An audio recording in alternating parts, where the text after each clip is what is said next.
పాడేరులో జరిగిన 69వ school games రాష్ట్ర స్థాయి ఆర్చరీ పోటీలలో డాక్టర్ కిషోర్స్ రోషిని రత్నం స్కూల్ విద్యార్థినులు విజేతగా నిలిచారు. 7వ తరగతి చదువుతున్న భావజ్ఞ ఇండియన్ బో విభాగంలో, 8వ తరగతి చదువుతున్న మోక్ష రికర్వ్ విభాగంలో జాతీయ స్థాయికి ఎంపికయ్యారు.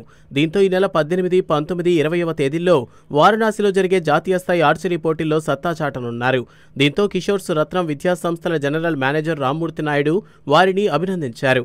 వారు సాధించిన కప్ను, మెడల్స్ను అందజేసి జాతీయ స్థాయి పోటీల్లోనూ విజయం సాధించాలని ఆశీర్వదిస్తున్నట్లు చెప్పారు. రాష్ట్ర స్థాయిలో పాడేరులో నిర్వహించిన ఫెడరేషన్ గేమ్స్లో డాక్టర్ కిషోర్స్ రత్నం రోషిని స్కూల్స్ విద్యార్థులు ఆర్చరీలో నేషనల్ లెవెల్కి సెలెక్ట్ అయ్యారు. ఈ సందర్భంగా వాళ్ళని మా స్కూల్ తరఫున ప్రత్యేకంగా అభినందిస్తున్నాం. అలాగే మేము ఏటీజీ 2018లో స్టార్ట్ చేశాము. అన్ని గేమ్స్కి కోచ్లను పెట్టి నిర్వహిస్తున్నాము.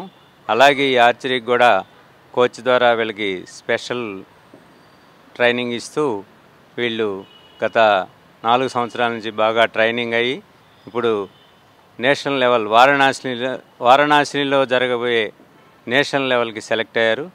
నేషనల్ లెవెల్లో కూడా ఈ 10 రోజులు మంచి కోచింగ్ తీసుకొని నేషనల్ లెవెల్లో సెలెక్ట్ అవ్వాలని మనస్ఫూర్తిగా ఆశీర్వదిస్తున్నాను. విద్యార్థినులు మాట్లాడుతూ అందరి ప్రోత్సాహం వల్లే తాము విజయం సాధించగలిగామన్నారు. Joyful and happiness because I have been given the honor to represent our school in national archery competition. This made me to feel so proud and happy.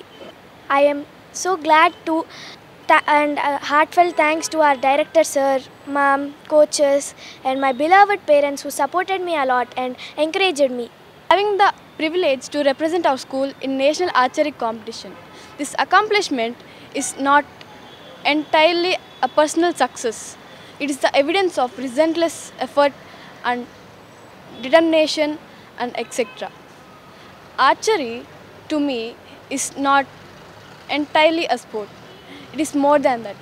It is a discipline that teaches clarity of mind, precision of focus,